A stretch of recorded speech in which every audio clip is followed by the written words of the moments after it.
Fidel Castro fue el abogado idealista que soñó con la justicia y terminó gobernando su isla como un rey de hierro. El campesino pobre que se transformó en el enemigo número uno del imperio más poderoso del planeta, desafiándolo cara a cara y sobreviviendo a más de 600 intentos de asesinato.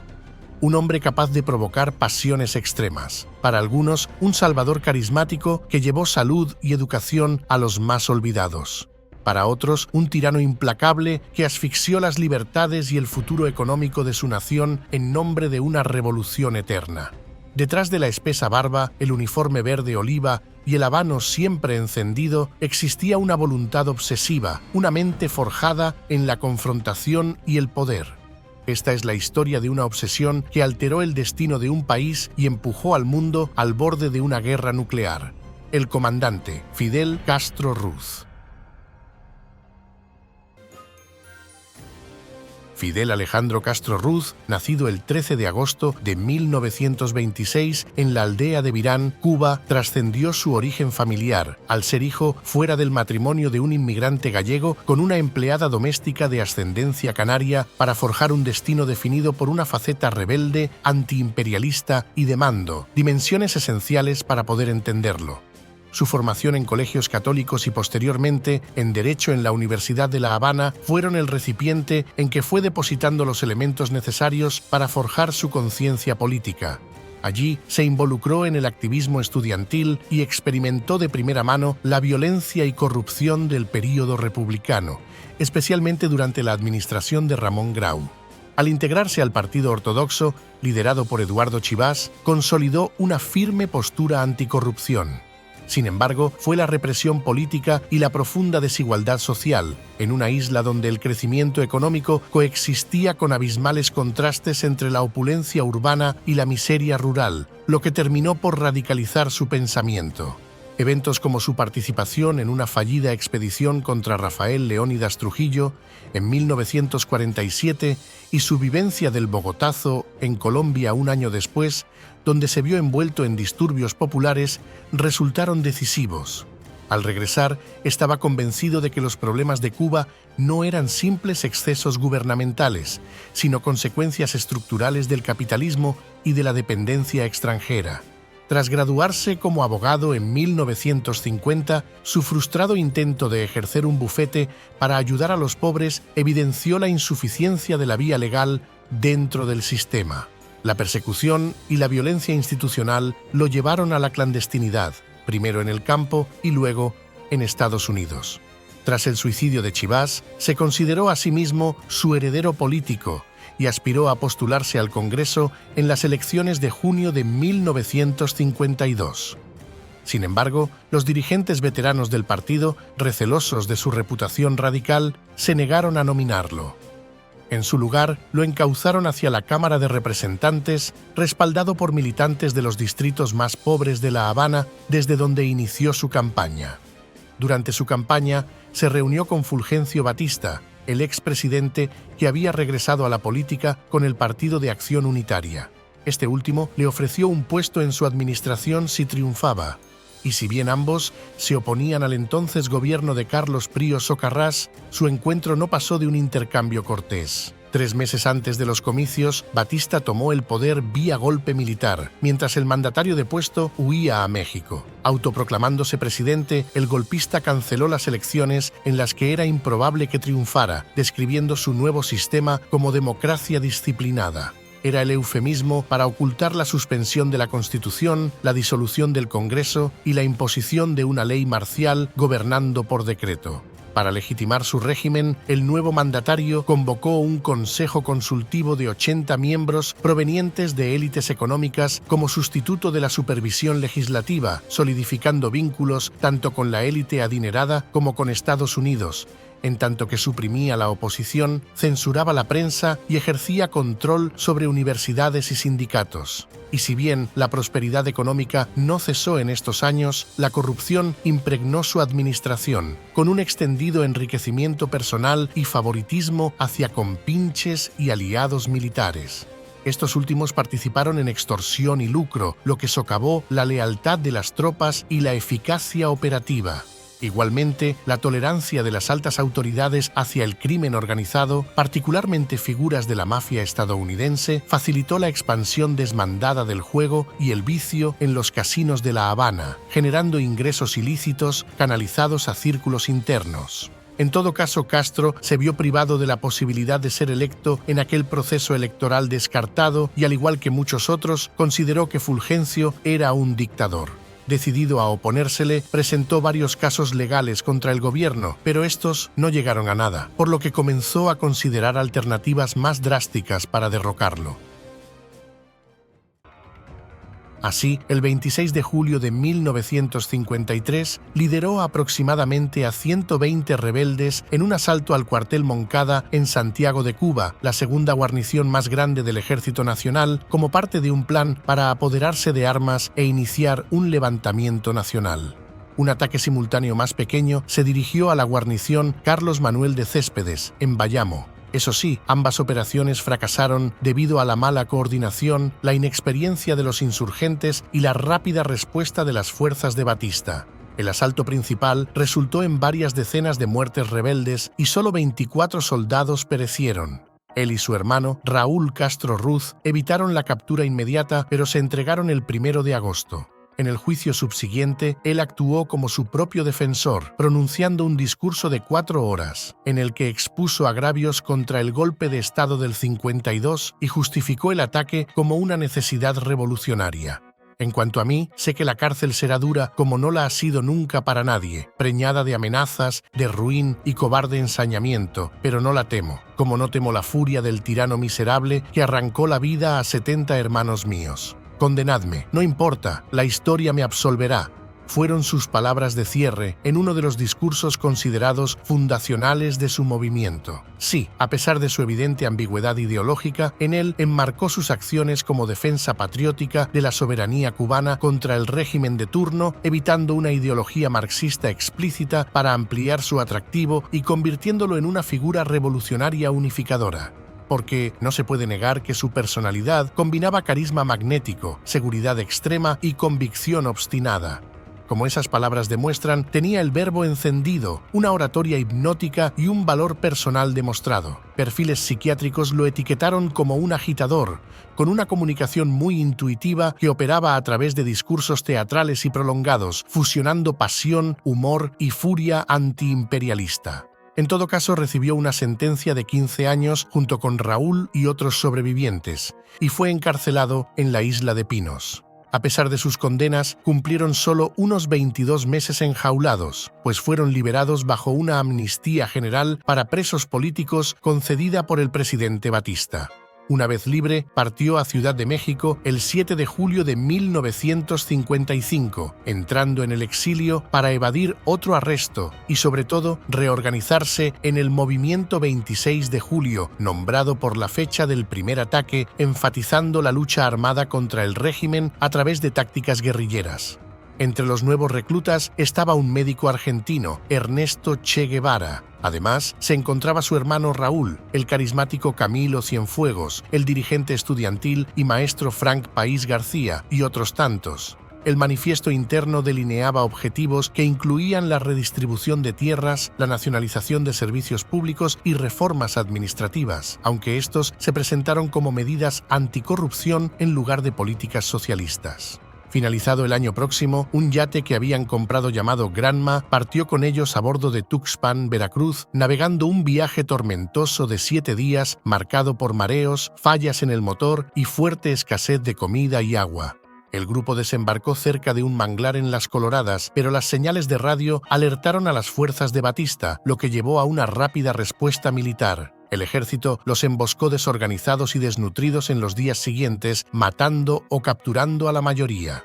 Estos remanentes se reagruparon en la Sierra Maestra a finales de diciembre, marcando el inicio efectivo de operaciones guerrilleras sostenidas a pesar del fracaso casi total de la expedición. Desde este terreno agreste y boscoso, emplearon tácticas de golpe y fuga, emboscadas y sabotaje con movimientos de pinza y disrupciones de suministro para atacar puestos aislados del ejército, aprovechando el apoyo campesino local para inteligencia y suministros, a la par que evitaban enfrentamientos directos con las tropas oficiales, numéricamente superiores y mejor equipadas. Sus tácticas guerrilleras aparentemente tomaron inspiración de las guerras de independencia del siglo XIX contra el colonialismo español, particularmente los combatientes mambises liderados por José Martí, cuyas incursiones móviles contra cuarteles intentó imitar explícitamente. La primera victoria notable de la campaña ocurrió el 17 de enero de 1957, con el asalto a la pequeña guarnición del cuartel La Plata por unos 29 rebeldes, capturando armas y municiones tras un breve enfrentamiento con bajas mínimas. Este éxito le permitió el reclutamiento a varios cientos de combatientes para mediados de año.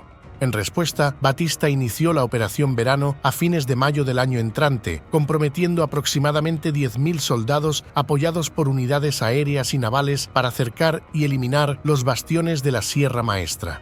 Tuvo avances iniciales, pero la ofensiva fracasó debido a una mala coordinación, fallas logísticas y altas bajas que superaron los 1.000 muertos o heridos gubernamentales.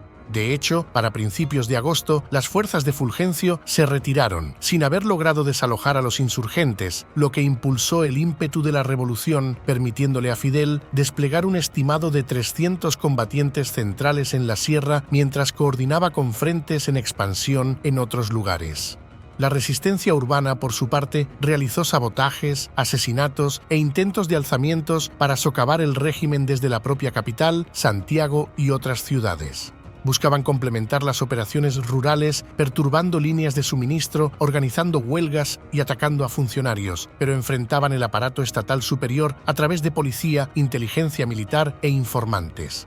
Entretanto, Estados Unidos, inicialmente proveedor de armas y entrenamiento para el régimen de turno, comenzó a cambiar su política ante informes de tortura generalizada, ejecuciones sumarias y bombardeos a civiles que alienaron la opinión pública estadounidense y a críticos en el Congreso. A finales de 1958, la posición de la administración de Batista comenzó a desmoronarse cuando columnas rebeldes, encabezadas por Raúl, el Che y otros comandantes, se expandieron desde la sierra, capturando pueblos estratégicos y líneas de suministro en las provincias de Oriente y Camagüey, mientras el sabotaje urbano y las huelgas terminaban de aislar a un gobierno cada vez más debilitado. Careciendo de respaldo norteamericano y enfrentando motines como en guarniciones del ejército que se negaban a cumplir sus órdenes, el régimen perdió legitimidad, incluso con opositores moderados retirando su cooperación. Para diciembre, el colapso militar era inminente en el oriente cubano, allanando el camino para el avance revolucionario sobre la capital. El presidente, desesperado, renunció aproximadamente a las 2 de la madrugada del primer día de 1959, abordó un vuelo desde la base aérea de Columbia con su familia, principales asesores y un estimado de $700 millones en efectivo, oro y activos, partiendo hacia la República Dominicana. Las fuerzas de Camilo Cienfuegos entraron a La Habana al día siguiente sin resistencia, seguidas por la llegada triunfal de Fidel Castro el 8 de enero, tras una marcha a través de la isla. El régimen provisional, encabezado por Manuel Urrutia, un juez de posiciones moderadas, anticomunistas y favorable a una relación estrecha con Estados Unidos, asumió el poder con un derramamiento de sangre mínimo.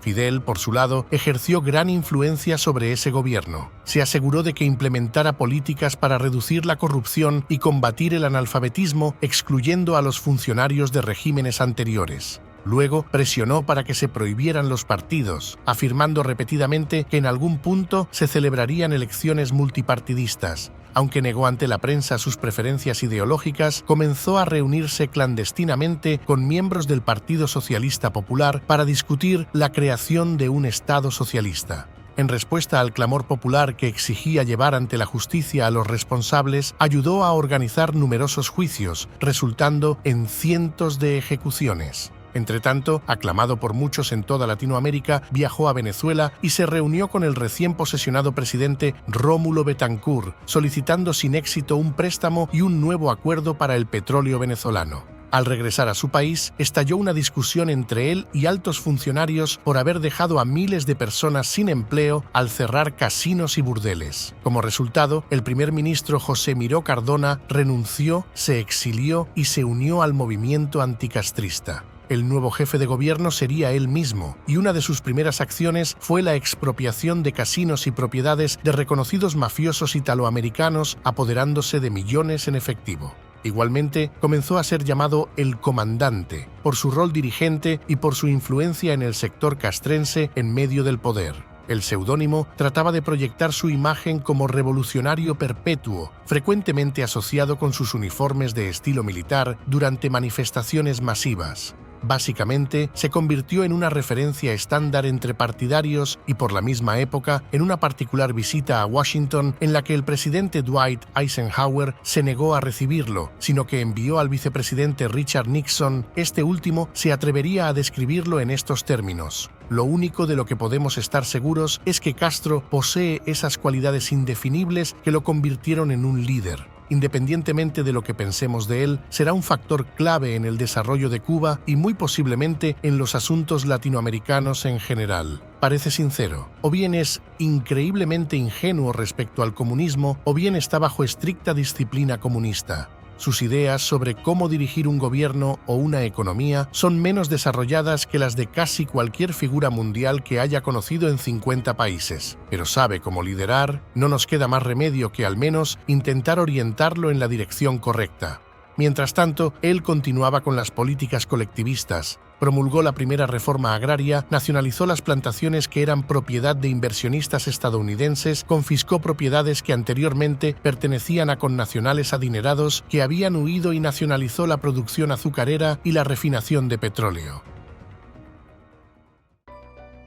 El presidente Urrutia expresó cada vez más su preocupación por la creciente influencia del marxismo. Enfadado, anunció su renuncia como primer ministro, culpando al jefe de Estado de complicar el rol ejecutivo. Como consecuencia, cientos de miles de partidarios rodearon el Palacio Presidencial exigiendo la renuncia del mandatario, la cual presentó. Castro retomó su antiguo cargo y nombró presidente al marxista Osvaldo Dorticós. Eventualmente ordenó a las refinerías del país, entonces manejadas por Shell y Esso, que procesaran crudo soviético, pero bajo presión norteamericana se negaron.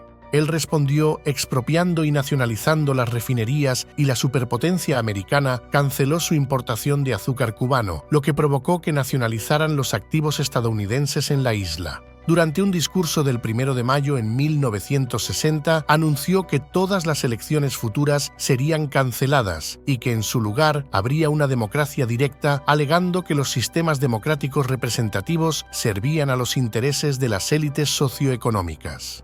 Era efectivamente la adopción del modelo soviético con un Estado de partido único, control gubernamental de los sindicatos, supresión de las libertades civiles y ausencia de libertad de expresión y de prensa. Las relaciones con el vecino del norte se tensaban cada vez más y en la medida en que lo hacían, se presentaban retos para unos y otros. La invasión de Bahía de Cochinos fue el primero de ellos. Una operación militar fallida respaldada por Estados Unidos en abril de 1961, donde aproximadamente 1.400 de sus compatriotas exiliados intentaron derrocarlo, desembarcando en la costa suroccidental de Cuba. Planificada bajo el mandato de Eisenhower y aprobada por su sucesor, John Fitzgerald Kennedy, los exiliados entrenados por la CIA buscaban provocar un levantamiento popular, pero una planificación deficiente, falta de sorpresa y ausencia de apoyo militar directo por parte de la superpotencia condujeron a una rápida derrota. Más de 100 invasores murieron, la mayoría fueron capturados y el evento avergonzó al gigante capitalista, fortaleció el incipiente régimen, solidificó su estatus de héroe internacional y motivó el apoyo soviético.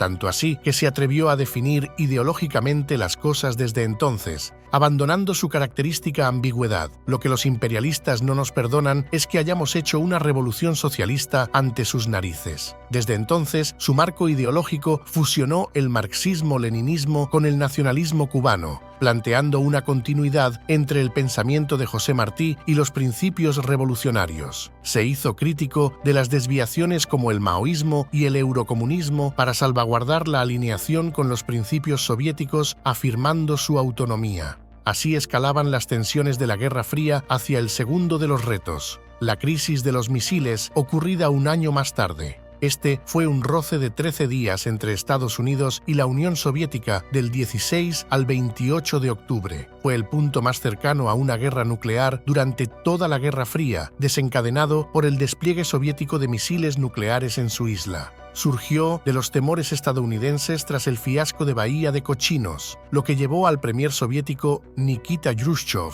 a colocar misiles balísticos de medio e intermedio alcance en Cuba para disuadir futuros ataques, proteger la administración del comandante y contrarrestar los misiles estadounidenses Júpiter colocados en Turquía e Italia. Una vez confirmada la presencia de estas armas en el Caribe, el presidente Kennedy convocó inmediatamente al Comité Ejecutivo, debatiendo opciones desde ataques aéreos hasta una invasión, optando temporalmente por una cuarentena naval para detener envíos soviéticos, evitando un enfrentamiento armado inmediato. Kennedy se dirigió al país el 22 de octubre, revelando la existencia de los misiles y anunciando la cuarentena efectiva 2 días después, exigiendo su desmantelamiento. Barcos soviéticos se aproximaron a la línea, pero retrocedieron, evitando el choque directo. Jrushchov envió una carta conciliadora en la que ofrecía retirar los misiles a cambio de una promesa estadounidense de no invasión. Castro, por el contrario, instaba a lanzar un ataque nuclear contra bases de Estados Unidos. Luego llegó el momento más álgido. Un avión U-2 fue derribado sobre Cuba y otro se extravió en el espacio aéreo soviético.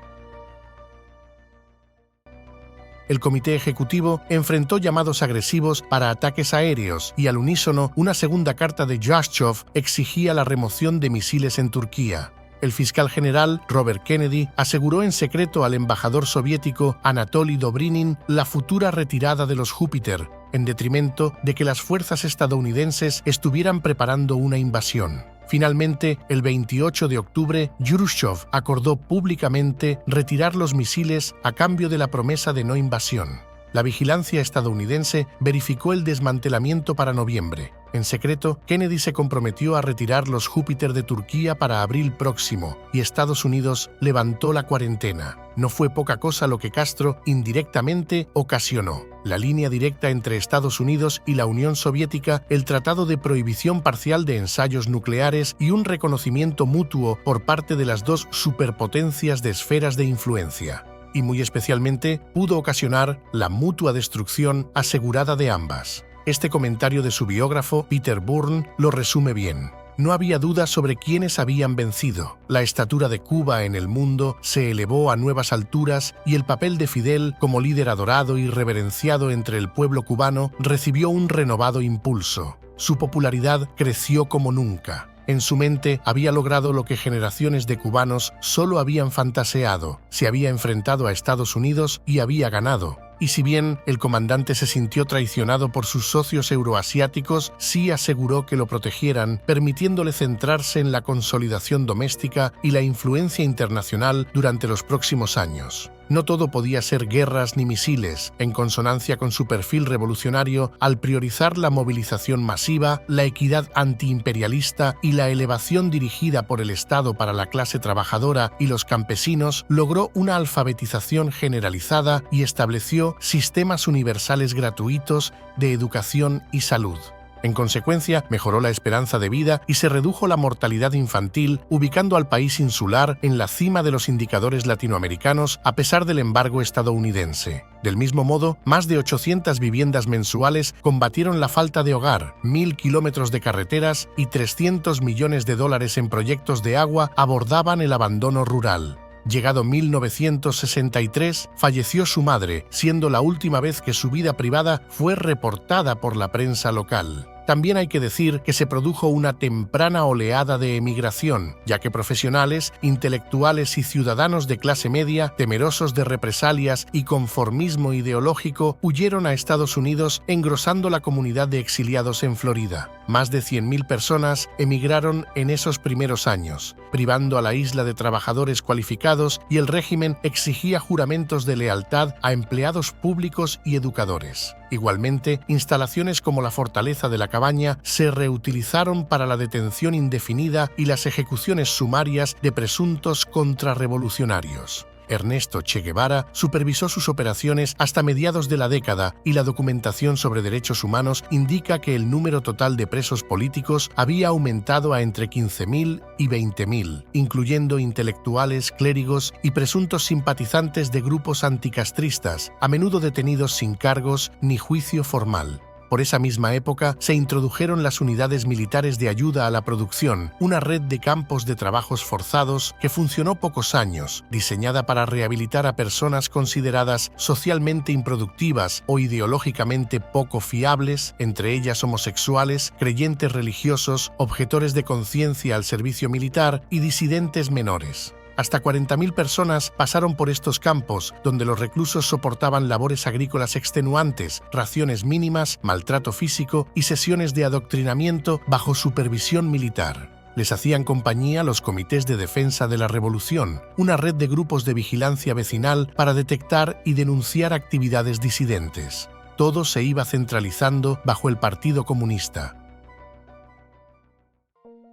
Militarmente, construyó las Fuerzas Armadas Revolucionarias, interviniendo en el Congo y Bolivia, siendo esta última la fallida campaña del Che Guevara, proyectando la revolución en el extranjero a pesar de las tensiones económicas por el fracaso de la zafra de los 10 millones que prometió sin éxito una producción azucarera en esa cantidad de toneladas para la nueva década. La economía ya estaba colapsada y Cuba se vio obligada a intensificar su dependencia económica de la Unión Soviética para evitar el colapso. Para mediados de esta década, los 70, el país había formalizado un modelo de dependencia bajo acuerdos comerciales bilaterales, exportando azúcar, níquel, cobalto y, posteriormente, personal médico a cambio de petróleo, maquinaria y créditos soviéticos a tasas preferenciales muy por debajo de los precios internacionales. En realidad, la superpotencia comunista los trataba como un agente estratégico para la influencia global, financiando sus aventuras militares en África como la de la Guerra Civil angoleña, mientras toleraba sus distorsiones económicas y su manejo ineficiente de los recursos.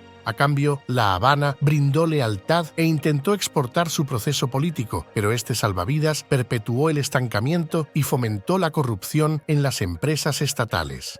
Sumado a estos malestares, Cuba adoptó una nueva constitución en 1976 que formalizó el carácter socialista del Estado y arraigó al Partido Comunista de Cuba como única fuerza rectora de la sociedad y del gobierno. Este marco eliminó la competencia multipartidista o las candidaturas independientes, otorgando la autoridad suprema a la Asamblea Nacional del Poder Popular, cuyos delegados eran nominados mediante procesos controlados por el partido. Asimismo, concentró el poder ejecutivo en Fidel, quien fue elegido presidente del Consejo de Estado y del Consejo de Ministros por la Asamblea Nacional ese 2 de diciembre, asumiendo las funciones de jefe de Estado y de Gobierno, además de su cargo de primer secretario del partido y comandante en jefe de las Fuerzas Armadas Revolucionarias. No se establecieron límites de mandato para estas posiciones, lo que permitió una permanencia indefinida, sujeta únicamente al respaldo del partido y la aprobación de la Asamblea. Si se quiere, el entramado que se venía construyendo, como los comités de defensa de la revolución, más la adopción de este nuevo marco jurídico, proyectó negativamente su perfil revolucionario. Básicamente, encerró su carisma guerrillero dentro de un autoritarismo rígido y perpetuo, traicionando sus promesas de los años 50 de restauración democrática y transformando sus esfuerzos en un vehículo para un mandato represor y unipersonal en lugar de la anhelada emancipación colectiva. Luego, en abril de 1980, tras protestas en la Embajada de Perú en La Habana, permitió el llamado Éxodo del Mariel, permitiendo que aproximadamente 125.000 ciudadanos huyeran a Estados Unidos en los meses siguientes. Se sabe que varios de ellos eran delincuentes liberados de sus prisiones, una táctica premeditada para descargar inadaptados sobre Estados Unidos. La afluencia tensionó los recursos en Florida, impulsando políticas de inmigración más estrictas bajo la presidencia de Ronald Reagan, quien asumiría el cargo unos meses más adelante. Este último, de línea dura en plena Guerra Fría, intensificó las presiones sobre Cuba mediante contramedidas ideológicas, lanzando Radio Martí a mediados de la década, una estación de onda corta financiada por su país que transmitía noticias e información sin censura hacia la isla para contrarrestar la propaganda estatal. Los comunistas respondieron intentando bloquear la señal y suspendiendo un acuerdo bilateral de inmigración, aislando aún más el territorio en medio de las continuas sanciones. Cada roce con el vecino del norte intensificaba la dependencia de los subsidios soviéticos, que alcanzaron un máximo de alrededor de 4 a 6 mil millones de dólares anuales a principios de los años 80, pero comenzaron a erosionarse cuando la perestroika, una serie de reformas económicas promovidas por Mikhail Gorbachov, priorizó la recuperación doméstica soviética sobre los compromisos de ayuda exterior. Para finales de esa década, esas políticas en la superpotencia euroasiática habían reducido significativamente los términos comerciales preferenciales y los envíos de petróleo a Cuba, obligándolos a partir de 1989 a comprar petróleo a precios más cercanos al mercado y a restringir los créditos en medio de las propias crisis fiscales de Moscú.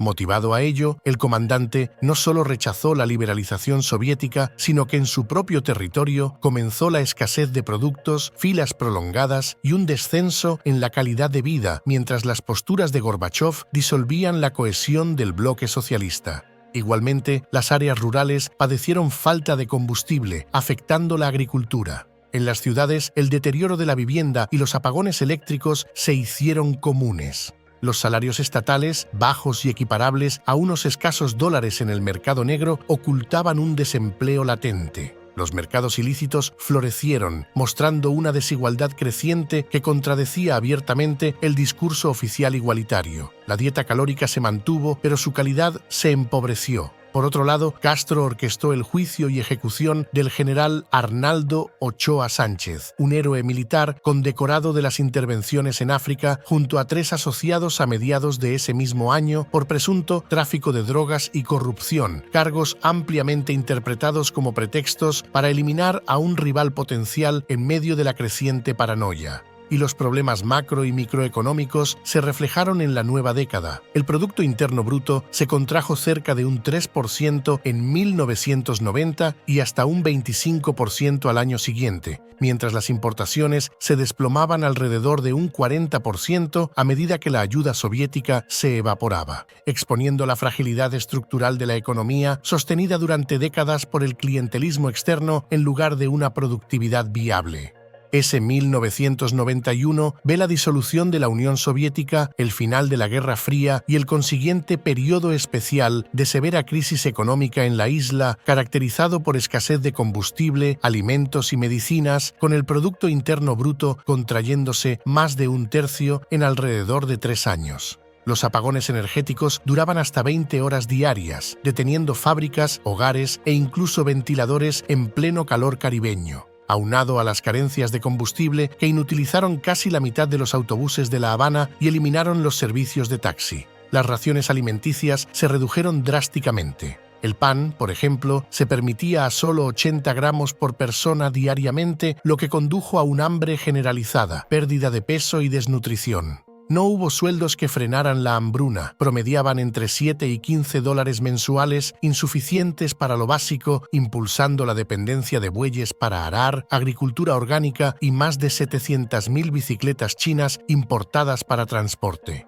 El descontento social creció, con más de 1.000 personas protestando por el hundimiento de un remolcador en el puerto habanero y 35.000 intentando peligrosas travesías en balsa hacia Florida como balseros. Castro mantuvo el poder mediante racionamiento, concesiones limitadas de empresa privada y represión del disenso, pero las gestiones diplomáticas externas ofrecieron un respiro temporal. La visita del Papa Juan Pablo II en enero de 1998 atrajo multitudes masivas, lo llevó a liberar a más de 300 prisioneros políticos y restablecer la Navidad como festivo, aunque estas concesiones fueron efímeras y no alteraron mucho las cosas. No tenemos nada de capitalistas ni de neoliberales. Nos enfrentamos a un mundo completamente dominado por ambas corrientes. Esto no significa que nos rendimos, significa que debemos adaptarnos a esa realidad. Eso es lo que hacemos, con gran ecuanimidad, sin renunciar a nuestros ideales ni a nuestras metas.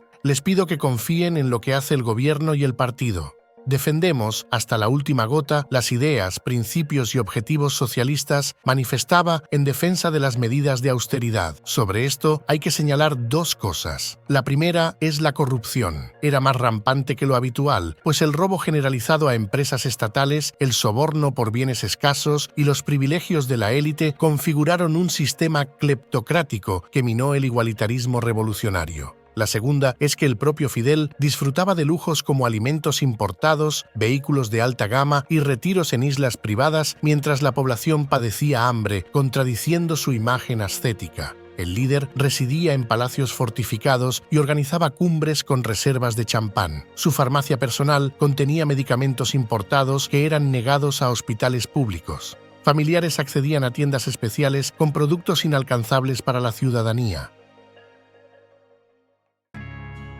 En general, su estilo de vida generó cinismo sobre el surgimiento de una nueva clase privilegiada, una que se hacía llamar revolucionaria. Por su lado, la elección de Hugo Chávez Frías como presidente de Venezuela proporcionó líneas vitales económicas críticas a su régimen, principalmente a través de envíos subsidiados de petróleo que ayudaron a la isla a recuperarse de ese periodo especial. Chávez, admirador de Castro y a quien llamaría mentor, inició profundos vínculos bilaterales, intercambiando petróleo venezolano por médicos, maestros y experiencia técnica cubana. Esta alianza les permitió recuperarse económicamente, con entregas de crudo casi duplicándose para mediados de la primera década del nuevo milenio, estabilizando el gobierno insular frente a las presiones estadounidenses. Más allá de esto, eventualmente lanzó la Batalla de Ideas, una campaña ideológica que enfatizaba la movilización socialista contra la percibida infiltración capitalista, particularmente desde Estados Unidos. Involucró mítines públicos masivos, programas estatales ampliados en educación y salud y esfuerzos para promover exportaciones biotecnológicas cubanas, todo en medio de la pobreza persistente y la escasez de recursos.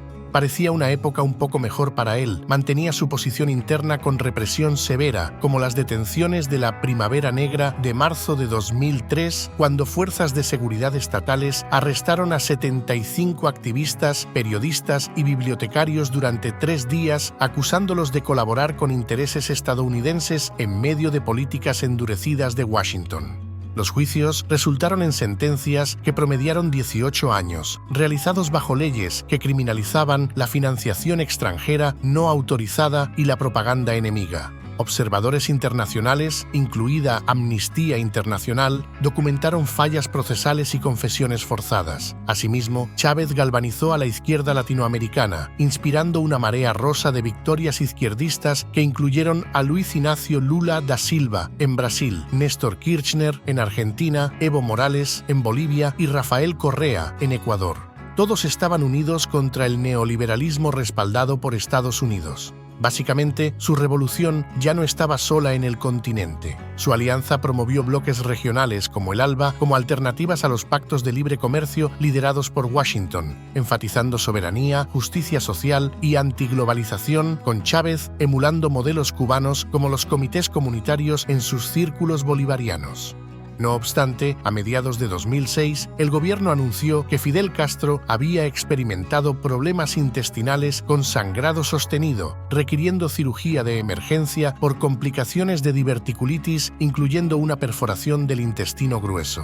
La condición se atribuyó en parte al estrés de un viaje reciente a Argentina, aunque pasaban por alto un detalle fundamental: el líder ya tenía 79 años. Enfermo, delegó provisionalmente sus responsabilidades como primer secretario del Partido Comunista de Cuba, presidente del Consejo de Estado y comandante en jefe de las Fuerzas Armadas Revolucionarias a su hermano Raúl. Esta marcó la primera transferencia pública de autoridad en casi 5 décadas. La opacidad sobre su salud alimentó evaluaciones de inteligencia estadounidenses que especularon que padecía desde diverticulitis aguda hasta un cáncer terminal. La presidencia interina de Raúl mantuvo la estabilidad operativa sin cambios inmediatos o conmociones internas. Los medios estatales, por su parte, retrataron continuidad y minimizaron la gravedad del evento. Luego, renunció formalmente como presidente del Consejo de Estado y primer ministro en febrero de 2008 en una carta publicada en el periódico estatal Granma, declarando que no aceptaría otro período para no poner en peligro la revolución. Su hermano fue electo oficialmente por la Asamblea Nacional pocos días después. El ahora exmandatario mantuvo cierta influencia a través de comentarios escritos, autorizando más de 300 columnas llamadas Reflexiones, publicadas en Granma, y en líneas generales adoptó un perfil público bajo, con apariciones limitadas en eventos raros y controlados. Fidel Castro falleció el 25 de noviembre de 2016, a sus 90 años de edad, por causas naturales en La Habana. Su hermano,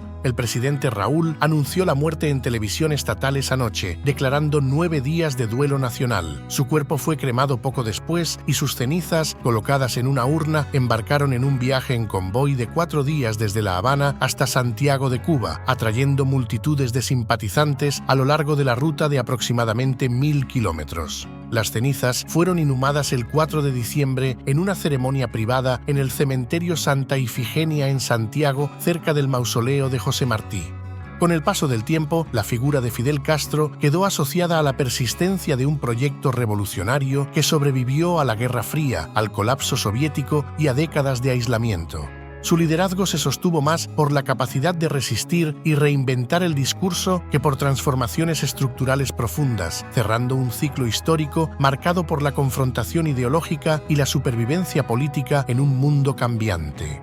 Sin embargo, Cuba no fue un caso aislado. En otras regiones del llamado Tercer Mundo, líderes formados en ese mismo clima de revolución, nacionalismo y desafío a las potencias occidentales siguieron caminos paralelos, aunque con desenlaces distintos. Uno de ellos fue Muammar Gaddafi, cuya trayectoria, nacida también del rechazo al orden establecido y del afán de independencia, reflejaría tanto las continuidades como las fracturas de ese legado revolucionario fuera de América Latina.